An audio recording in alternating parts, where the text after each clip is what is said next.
Today is the beginning of the 40 Days for Life prayer campaign.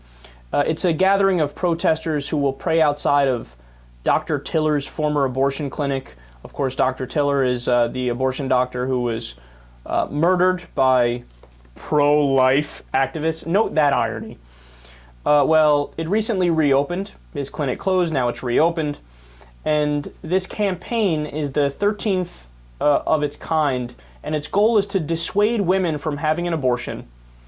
And when I read about this, I was reminded of this exchange where a husband of a woman who needed an abortion confronted a couple of pro-life protesters. Excuse me. Wondering what it is you're actually hoping to accomplish here.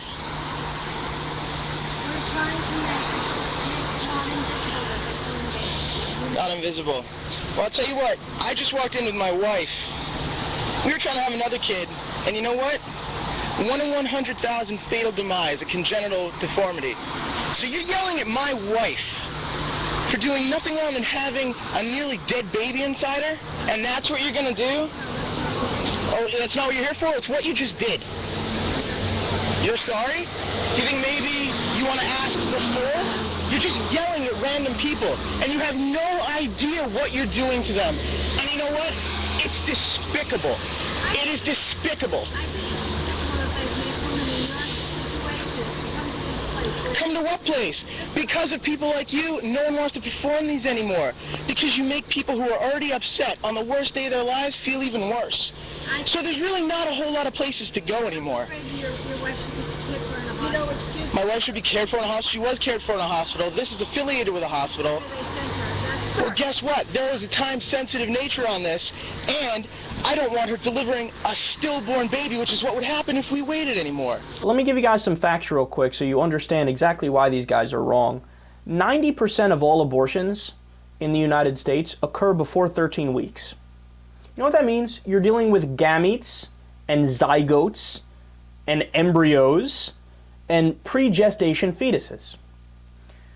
98% of all abortions occur before 20 weeks. So that's before there's a nervous system that's developed. So there's zero pain.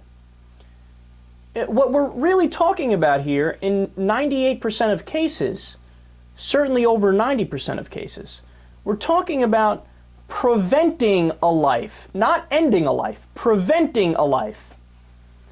But these guys think that they know better than the science. And they think they should be able to tell you how to live your life. And you know where these pro-lifers would be much more useful? Go protest in a war zone. Or how about you protest outside of an army recruiter's office to stop our young men and women from going to fight in Afghanistan and going to fight overseas and dying. If only all these guys actually cared about life as much as they pretend to care about life. They would be they would have been at all the Iraq war protests, talking about the over 100,000 Iraqi civilians who were killed. They would be protesting about the drone program, about how over 2,000 innocent people have died in Pakistan and Yemen and Somalia from our drones. They would talk about how the United States targets the funeral of Taliban operatives where we know there are women and children there and we know there are civilians there, but we attack anyway and we blow them up anyway. If you're really pro-life, fight for those things.